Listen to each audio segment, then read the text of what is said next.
San Diego, California, and representing Legion AJJ, Breylor Grout.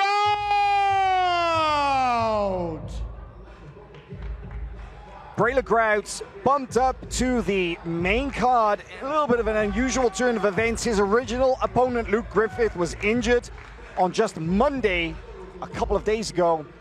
And now facing off with Meregali, Breylor Grout finds himself handed the opportunity of a lifetime, because I think a strong showing here, Chase, could really put him on the map. Absolutely. Breylor Grout, as you said, has everything to win and nothing to lose here. Can really put himself on the map with a strong showing against someone like world champion Nicholas Meregali.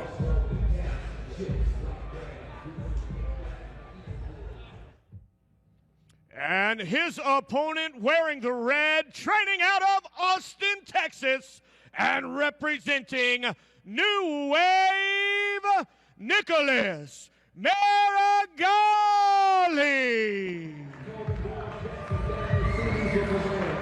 Nicholas Meregali returns to the mat in what is only his second career no-gi grappling match. Can you believe it that this multiple-time world champion in the gi, after making his no-gi debut here with us, who's #1 earlier this year, returns on 3 days' notice? Yeah, you love to see it. Nicholas Meregali is as game as any, just as hungry. Curious to see what he wants to show off. Last match was all about the wrestling.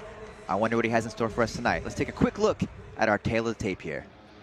As you can see, Meregali is a little older, but Breylor Grout stands 3 inches taller, a towering 6'5". Meregali weighed in at almost 230 pounds, fully clothed with boots on. And our referee, Gabriel Martins, is ready to get things underway here. Fight! In the all black, the long sleeves, is Meregali, the Brazilian, now based here, training with New Wave Jiu-Jitsu in Austin, Texas.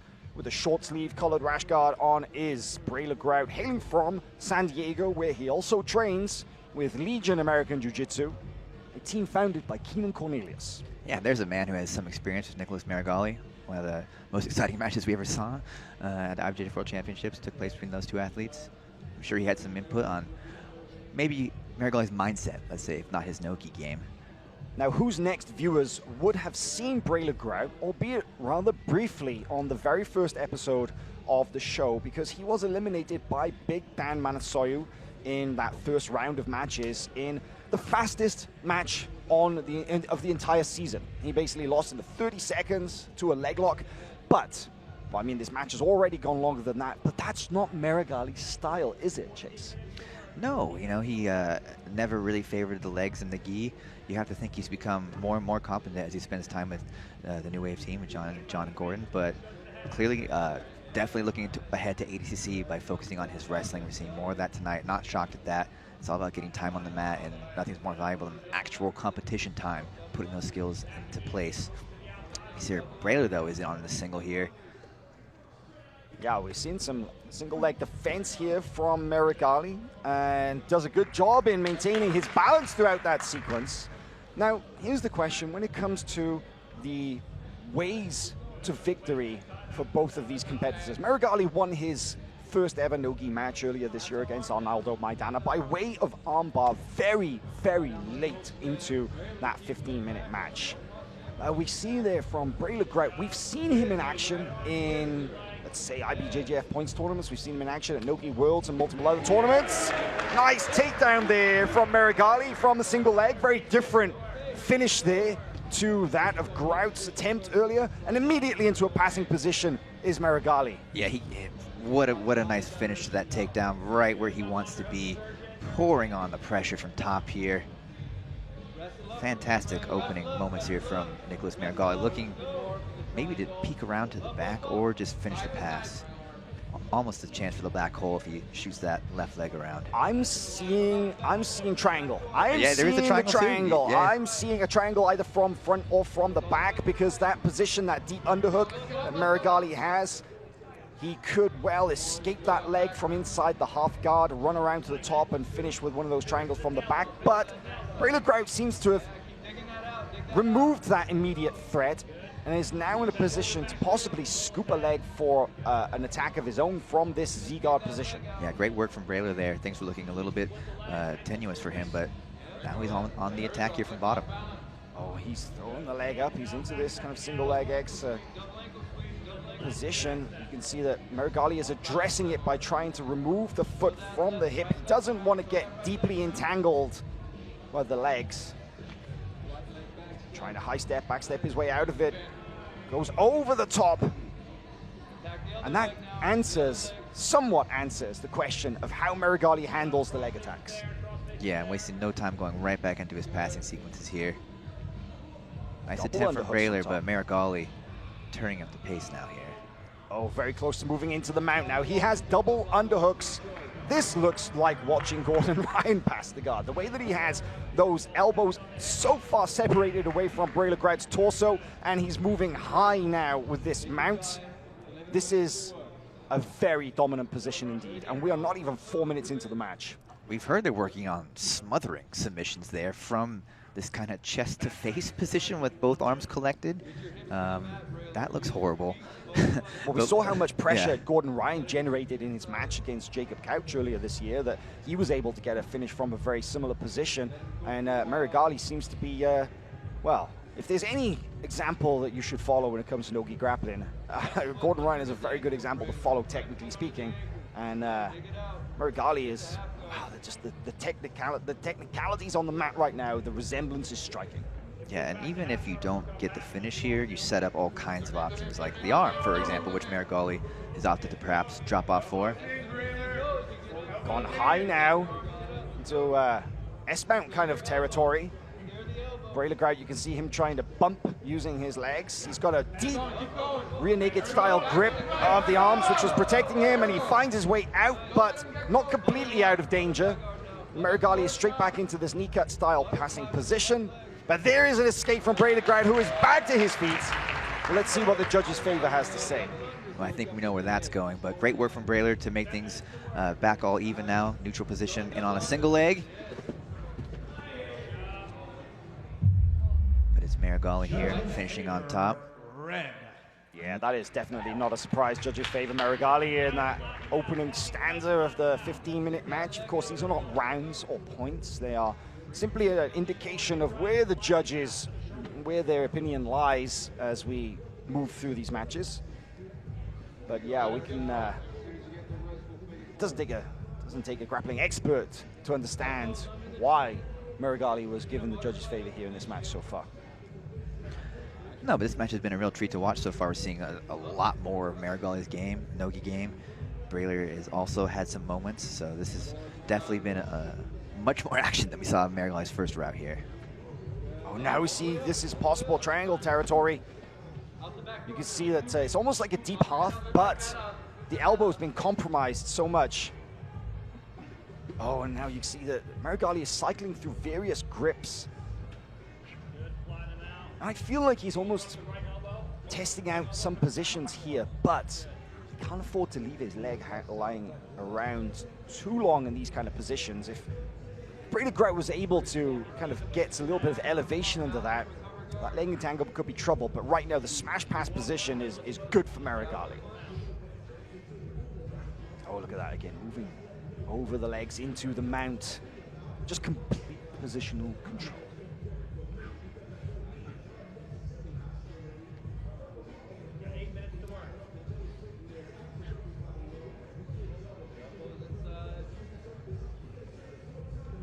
Such a different match compared to Nicholas Meregali's first no-gi match earlier this year, which was almost entirely played out on the feet as a wrestling match. We've got a much better glimpse into what Nicholas Meregali's no-gi grappling game looks like on the mat. That's right. And now he's collecting just the one arm, maybe thinking of a head and arm choke here. Now back to two. Again, forcing the smother. This has to be wearing on Breylor, zapping his energy, just making life difficult.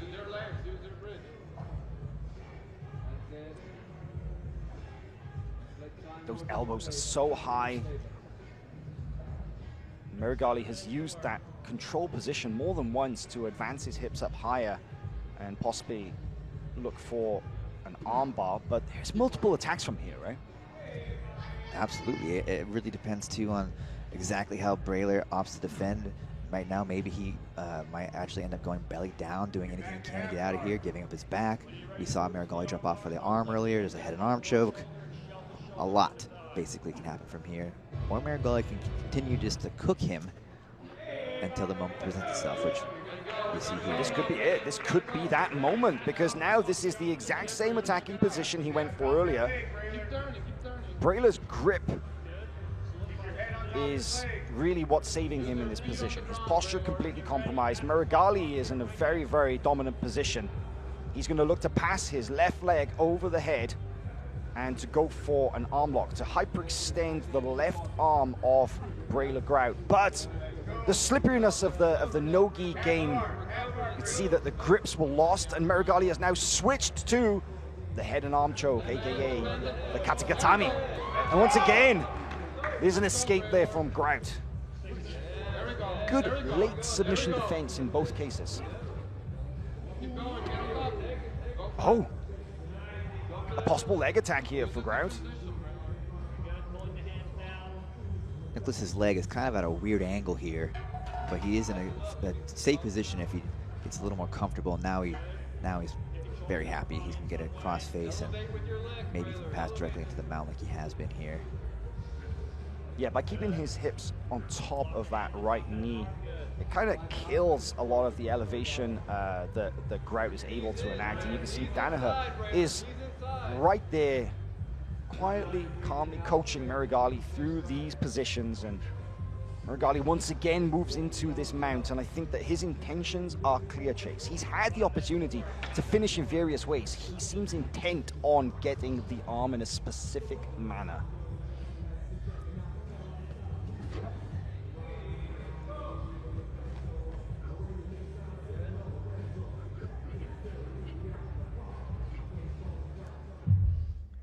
Again, looking to favor red. Yeah, judges favor red after that second 5 minutes. We're over 10 minutes into this match now, and Nicholas Meregali goes for his third armbar attack. Now this is better. He has the leg over the head.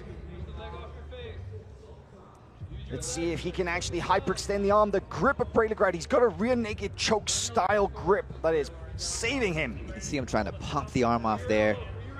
Breylor's got an awesome grip, it looks like, though. Proving it throughout this match. Because gi or no gi, finishing an armbar is the same kind of technical. Oh, he's out. Yeah, it's the same steps that you would apply in that escapes, in that situation, right? Whether it's gi or no gi, and Grout did the perfect technical defense to that submission attack. Sorry, I caught up watching Breylor sort of work his way out of that. Hypnotized by the jiu-jitsu techniques on display. There's a lot to learn here. Now we see Nicholas on bottom for the first time in his no-gi career. I think he didn't spend much at all in the Maidana match, and now for the first time here in the Breylor match. Not for very long. Immediate sweep here, back to top. But I was curious what that might look like. And here we have Breylor maybe thinking about hunting for a leg. Meregali seems calm as well in this position. I'm sure that one of the first things that he would have wanted upon joining forces with the New Wave team was to get a good grip of what those leg locks look like and what threats to be aware of. And he seems very comfortable in defending those positions. Right back into pressuring Grout. Out of danger though. Here's a much deeper entanglement now, because Grout actually gripped around the base of the leg. Meregali calmly slides it out.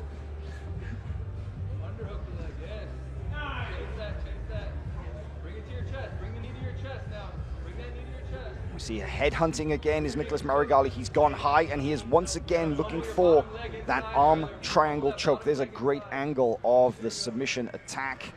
Kick and pull, kick and pull. Kick him to your left. Open to your left. I can't get your knee underneath them.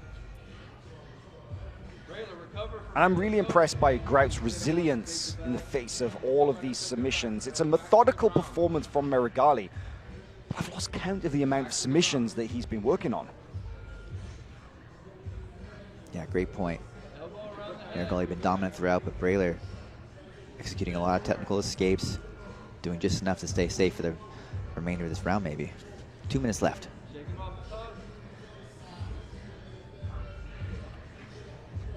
Oh, there is a much better look at the arm triangle choke now. I think that's a lot looks good. tighter. That looks good. There is the finish. There is the tap. In the 13th minute of the match, Nicholas Meregali gets his second no-gi submission in as many matches by way of arm triangle choke here on Who's Number One.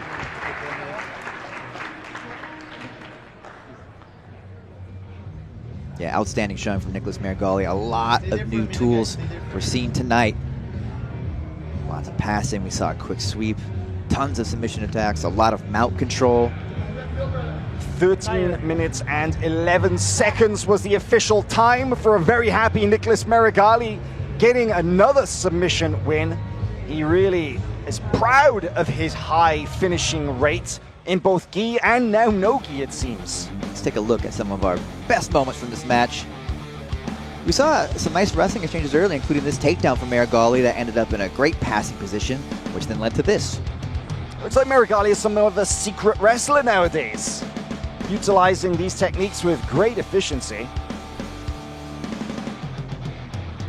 Yeah, and he definitely had this on his mind throughout the entire match. We saw him go through several different armbar variations, but it was the head and arm in the end that did the trick. So impressive in itself that Breylor was able to do enough to defend those arm bars. I think this is the match-ending submission right here, and I think what's very interesting to note is the way that Meregali, as we said, those mount positions, the mount position that he held in many different moments throughout this match, well, he had the choice of the submissions, right? He was able to kind of go after that armbar relentlessly, but ultimately it was the arm triangle. Look at the serious. In 13 minutes, 11 seconds, your winner by submission via arm triangle, representing New Wave, Nicholas Meregali. All smiles now for Nicholas Meregali, picking up his second career submission win. And in very impressive fashion, all is